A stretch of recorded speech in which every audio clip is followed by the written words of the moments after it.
I come here to the floor today to once again call attention to the ongoing conflict in Sudan. Our presiding officer knows about this conflict very well. It's one of the most tragic circumstances that we have anywhere in the world. The humanitarian crisis is beyond description.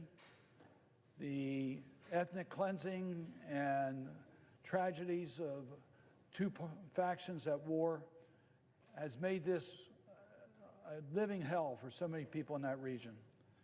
And after more than a year of brutal violence, the two sides may come together soon to talk. We certainly hope that's the case. This is a critical first step to ending the fighting that erupted last year in a country that has seen decades of war. I want to acknowledge the Biden-Harris administration and Special Envoy Tom Perriello for their works in Sudan.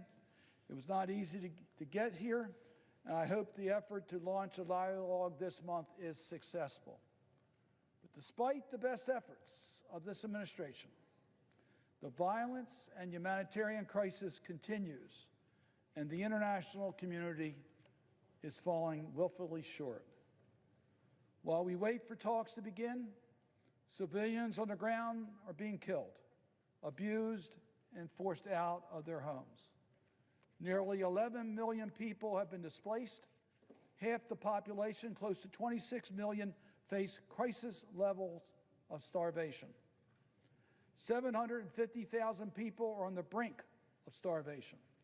And according to one published report, 2.5 million more people will die because of the conditions related to the conflict and the use of food as a weapon of war. Credible rights organizations claim that genocide has once again occurred in Darfur. I remember Darfur, and we said never again. That's happening again in Darfur. But there are no clear U.S. or UN plans to ensure humanitarian access across borders or across military lines. Mr. President, as the chair of the Senate Foreign Relations Committee, I come to the floor to say we need to take urgent action now.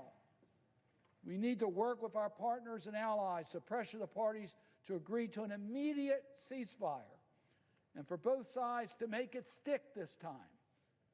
To its credit, the Biden-Harris administration has imposed sanctions on a variety of actors, including at the senior levels of both warring parties.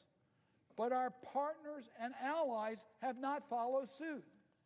In fact, just this week, the Century released an analysis of the multilateral sanction regime and found that the European Union in particular has lagged behind in its implementation. It's past time to do more. It's time for our allies to prioritize these measures so we are speaking with one voice to the warring parties. We need also to work urgently with our African and European partners to devise concrete measures the international community can take to protect the civilians from a repeat of last year's mass atrocities. And we need to focus on the next phase, creating and protecting space for the Sudanese civilians to establish a path towards a peaceful democratic transition, and accountability for those responsible for the atrocities and contravention of international humanitarian law, including unspeakable acts of sexual violence and systematic use of starvation as a weapon of war. We should not let them get away with their corrupt schemes that pillage the Sudanese people's resources. We should not let them extinguish Sudan's transition to democracy. That means taking steps against those actors who supply or facilitate arms and military material to any side in Sudan. It means enforcing the existing United Nations arms embargo and pushing for its extension to cover all of Sudan so that neither side responsible for the violence is protected or immune. And it means working collectively through the United Nations and other multilateral institutions to support these efforts. And it means that the international community and the United Nations must pursue any and all means to deliver humanitarian assistance into the hands of the Sudanese people and ensure robust funding for the humanitarian response as the situation demands. Sierra Leone is taking up the presidency of the Security Council.